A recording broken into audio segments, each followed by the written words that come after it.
আসসালামু আলাইকুম। দেশ এবং দেশের বাইরে যে যেখান থেকে ভিডিওটা দেখছেন সবাইকে আজকের রেসিপি দেখার আমন্ত্রণ। আজ বানিয়ে দেখাবো ঝরঝরে রসালো বুন্দিয়া। একেবারে পারফেক্ট রেসিপিতে এই বুন্দিয়াটা বানিয়ে দেখাবো। বুন্দিয়াটা পারফেক্টভাবে যদি শিখতে চান তাহলে ভিডিওটার প্রথম থেকে শেষ পর্যন্ত মনোযোগ সহকারে দেখবেন। একবার পারফেক্টভাবে বুন্দিয়া বানানো শিখে ফেললেই তো হলো, বারবার আর এ রেসিপি ও রেসিপি খুঁজতে হবে না। ইনশাল্লাহ আল্লাহর রহমতে আজকের এই বুন্দিয়া রেসিপি সবচেয়ে সেরা রেসিপি। যারা আমার কথাটা বিশ্বাস করতে পারছেন ভিডিওটার প্রথম থেকে শেষ পর্যন্ত মনোযোগ সহকারে দেখে বাসায় বানিয়ে তবে প্রমাণ পাবেন যে এটা সেরা রেসিপি। চলুন দেখাচ্ছি। ভালো লাগলে চ্যানেল সাবস্ক্রাইব করে পাশে থাকা অল বাটন ক্লিক করে রাখবেন। বুন্দিয়া বানানোর জন্য প্রথমে আমি নিয়ে নিছি মেজারমেন্টের 250 গ্রামের কাপে 1 কাপ বেসন। বেসনটা আগে থেকে চালা ছিল, তাও আমি বুন্দিয়া বানানোর আগে চেলে নিছি। আপনারাও যখন বুন্দিয়া বানাবেন বেসনটা আগে থেকে চালা থাকলেও আবার একবার চেলে নেবেন। এবার নিয়ে নিছি 1 চিমটি লবণ। তারপর নিয়ে নিছি 250 গ্রামের কাপে 1 কাপ পানি। এটা নর্মাল পানি, আবারও বলছি গরমও না ঠান্ডাও না, নর্মাল পানি।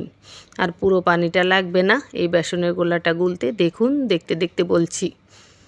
অল্প অল্প করে পানি দিচ্ছি আর বেসনটা মাখছি।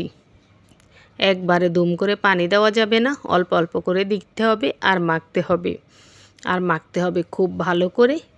মাখাটা যত ভালো হবে আপনার বুন্দিয়াটা ততই বেশি ফুলকো হবে, আর ফুলকো হলেই তো রসালো হবে। খুব ভালো করে ফেটাচ্ছি। দেখুন আমি কিভাবে মাখছি, স্ক্রিনে খেয়াল করলে বুঝতে পারবেন। আজকে এই 1 কাপ বুন্দিয়া মাখার জন্য আমি 1.25 কাপ পানি ব্যবহার করেছি। তারপর খুব ভালো করে মেখে নিছি। এবার দেখুন বুন্দিয়াটা বানানোর জন্য এই বেসনের গোলাটা ভালোভাবে মাখা হয়েছে কিনা সেটা কিভাবে আপনি বুঝতে পারবেন। এরকম একটা ছিদ্রওয়ালা চামচ নেবেন। চামচে দেওয়ার পরে যদি দেখেন এভাবে টুপ টুপ করে পড়ছে তাহলে বুঝবেন যে বেসনের গোলাটা পারফেক্টভাবে মাখা হয়েছে। তা আমার এই বেসনের গোলা একেবারে পারফেক্টভাবে মাখা হয়েছে। আর এভাবে না দেখলেও চলবে, আপনারা আমি যেভাবে পানি এবং বেসনের পরিমাপটা দিছি ঠিক সেভাবে মাখলেও হয়ে যাবে। তবে খুব ভালো করে ফেটাবেন। যত ভালো করে মাখবেন ততই ভালো হবে বুন্দিয়া। আচ্ছা দেখুন, এবার এখান থেকে অল্প একটু আমি একটা বাটিতে নিয়ে নিচ্ছি। দোকান থেকে যখন আপনারা বুন্দিয়া কেনেন নিশ্চয়ই খেয়াল করেন যে 2 কালারের বুন্দিয়া মিলে সাজানো থাকে, যার কারণে বুন্দিয়া দেখতে খুব ভালো লাগে। তো আমি সেজন্য 2 কালারের বুন্দিয়া একসাথে করব। সেজন্য এখানে অল্প একটু বেসন নিয়ে নিছি আর এখানে মিলিয়ে নিছি অল্প একটু ফুড কালার। আমি রেড কালারের ফুড কালারটা মিশিয়েছি। খুব ভালো করে বেসনের সাথে ফুড কালারটা মিশিয়ে নিছি। এই দেখুন মেশানো শেষ। এবার চলুন বুন্দিয়াটা বানিয়ে দেখাচ্ছি। বুন্দিয়া বানানোর জন্য হাঁড়িতে তেল নিয়ে নিচ্ছি। অতিরিক্ত তেল ব্যবহার করব না, আমি অল্প তেলে বুন্দিয়াগুলো ভেজে নেব, তাই ছোট্ট হাঁড়িতে দেখুন অল্প করে তেল দিয়ে দিছি। তেলটা খুব ভালো করে গরম করে নিতে হবে।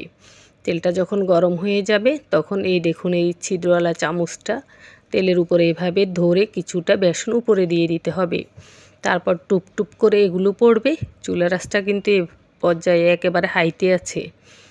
এই দেখুন টুপ টুপ করে পড়ে যখন দেখবেন যে আর বেশি পড়ছে না, কিছুক্ষণ পর পর 1-2 ফোঁটা পড়ছে, তখন চামচটা সরিয়ে নিতে হবে। এই যে চামচটা সরিয়ে নিয়ে খেয়াল করুন আমি যেভাবে করছি, চামচটা সরিয়ে নিয়ে এই বুন্দিয়াগুলোকে এভাবে একটু নাড়াচাড়া করেই তুলে ফেলতে হবে। এই যে দেখুন, আর তেল খুব ভালোভাবে গরম হওয়া ছাড়া দিবেন না, তাহলে কিন্তু বুন্দিয়া ফুলবে না, চ্যাপটা হয়ে যাবে। একটু নাড়াচাড়া করে তুলে নিলেই বাস হয়ে যাবে। দেখুন খুব সুন্দর একটা কালার আসছে। অতিরিক্ত কড়কড়ে করে ভাজা যাবে না, আর বুন্দিয়াগুলো দিতে দিতে পড়তে পড়তে যতটুকু ভাজা হবে ততটুকুই যথেষ্ট। তো এগুলো আমি তুলে নিছি। এবার আমি রেড ফুড কালারটা মেশানোর সেইখান থেকেও একটুখানি বানিয়ে দেখাচ্ছি। দেখুন যতবার বুন্দিয়া দিবেন ততবার চামিচটা পরিষ্কার করে নিতে হবে, না হলে ছিদ্র দিয়ে এগুলো পড়তে অসুবিধা হয়। তো দেখুন আমি চামচ পরিষ্কার করে আবারও একটু দিয়ে দিছি। আবারও দেখুন তেলের মধ্যে টুপ টুপ করে পড়ছে। চুলার আঁচটা কিন্তু আমি হাইতে রেখেছি, তেলটা যেন টকবক করে। তেলটা ভালোভাবে গরম থাকলে বুন্দিয়াগুলো পড়ার সাথে সাথে বেশি উপর উঠবে, একটার গায়ে আরেকটা লাগবে না। তো আবারও একইভাবে চামচ থেকে যখন দেখছি যে 2-1 ফোঁটা করে পড়ছে, চামচটা সরিয়ে নিছি। তারপর একটু নাড়াচাড়া করে বুন্দিয়াগুলো তুলে ফেলছি। এই যে দেখুন, একটু নাড়াচাড়া করতে করতে দেখবেন খুব সুন্দর একটা বুন্দিয়ার মধ্যে ভাজা কালার চলে আসছে। মানে বুন্দিয়াটা আর কাঁচা নেই, এর চেয়ে অতিরিক্ত মুচমুচে করার কোনো দরকার নেই। তো এভাবে এই 2 কালারের বুন্দিয়া ভেজে আপনাদেরকে দেখাচ্ছি। আর বুন্দিয়াগুলো ভেজে ভেজে আমি একটা প্লেটে নিয়ে নিচ্ছি। প্লেটের উপরে ডাবল করে টিস্যু বিছিয়ে নিছি। এভাবে টিস্যুর উপরে নিলে যা হয় তা একটু পরেই বলছি। দেখুন, তা আমি এই 2 কালারের বুন্দিয়া ভেজে ভেজে সবগুলো এই প্লেটে নিয়ে নিছি। এই দেখুন, 1 কাপ বেসন দিয়ে এতগুলো বুন্দি হয়েছে। তো বুন্দিয়াগুলো বানানোর পরে দেখবেন কিছুটা হয়তো জমাট বেঁধে যাবে, সেগুলো হাত দিয়ে এভাবে ছুটিয়ে দিতে হবে। আবার কোনো বুন্দিয়ার দেখা যাবে লেজ দেখা যায়, তো এতে কোনো সমস্যা নেই। দেওয়ার সময় 2-1টা এমন হতেই পারে, তবে এগুলো রস টানবে, ঠিকঠাক হবে। আচ্ছা, এবার বুন্দিয়াগুলো ভেজানোর জন্য শিরা বানিয়ে নিচ্ছি। শিরাটার পরিমাপ খুব মন দিয়ে দেখুন। 1 কাপ চিনি নিয়ে নিচ্ছি। যে কাপ মেপে বেসন নিচ্ছি সেই কাপে এটা 250 গ্রামের মেজারমেন্ট কাপ। 1 কাপ চিনির জন্য বরাবর 1 কাপ পানি নিয়ে নিচ্ছি। তারপর নিয়ে নিচ্ছি 4টি এলাচ। এবার চুলার আঁচটা জ্বালিয়ে দিছি, দিয়ে চিনি ও পানি অনবরত নাড়াচাড়া করে মিশিয়ে নিচ্ছি। এই দেখুন, চিনি ও পানি নাড়াচাড়া করে মেশাতে মেশাতে যখন চিনিটা গলে এইরকম একটা বলক চলে আসবে, এই দেখুন অতিরিক্ত বলক আসতে হবে না। যখন দেখবেন যে ভালো করে একটা বলক চলে আসছে, তখনই দিয়ে দিতে হবে লেবুর রস। এখানে আমি পুরো 1 চায়ের চামচ লেবুর রস দিলাম। এই লেবুর রসটার কারণে কোনো টক হবে না, অনেক বেশি মজা হবে। আর লেবুর রসটা অবশ্যই দিতে হবে, না হলে কিন্তু বুন্দিয়াগুলো কিসকিস করবে চিনির দানায়। তো দেখুন, লেবুর রসটা দেওয়ার পরে ভালোভাবে মিশিয়ে নিছি শিরার সাথে, এবং তারপরে এবার চুলার আঁচ হাই করে দিয়ে ঘড়ি ধরে পাক্কা 1 মিনিট জাল করব। আমি আবারও বলছি, চিনি পানি যখন প্রথম গলে গিয়ে মিশে গিয়ে একটা বলক আসবে, তখন লেবুর রস 1 চা চামচ দিয়ে দিতে হবে। লেবুর রসটা দেওয়ার পরে চুলার আঁচটা হাইতে রেখে ঘড়ি ধরে পাক্কা 1 মিনিট জাল করে নিতে হবে। 1 মিনিট শেষ, আমি চুলার আঁচটা নিভিয়ে দিচ্ছি। এই দেখুন, শিরাটা খুব ভালোভাবে হয়ে গেছে। এবার যে এলাচটা দিছি, এলাচগুলো তুলে ফেলছি, না হলে পরে বুন্দিয়ার সাথে দাঁতের তলে পড়লে খুব বাজে লাগবে। এই এলাচগুলো অবশ্যই দিবেন। এলাচগুলো দেওয়ার কারণে বুন্দিয়া থেকে খুব ভালো ঘ্রাণ আসবে।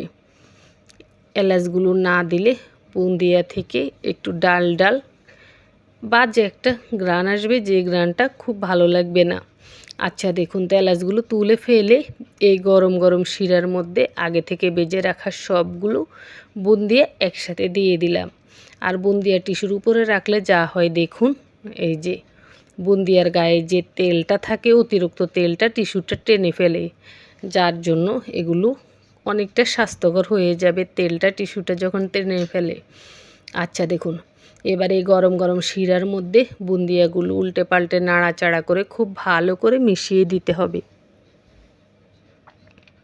এই যে মিশিয়ে দিয়ে এভাবে পাতিলে সমান করে দিতে হবে, যেহেতু শিরাটা খুব কম বেশি না, তো এভাবে একটু সমান করে দিতে হবে। তারপর ঢাকনা দিয়ে ঢেকে আমি রেখে দিচ্ছি 5 মিনিটের জন্য।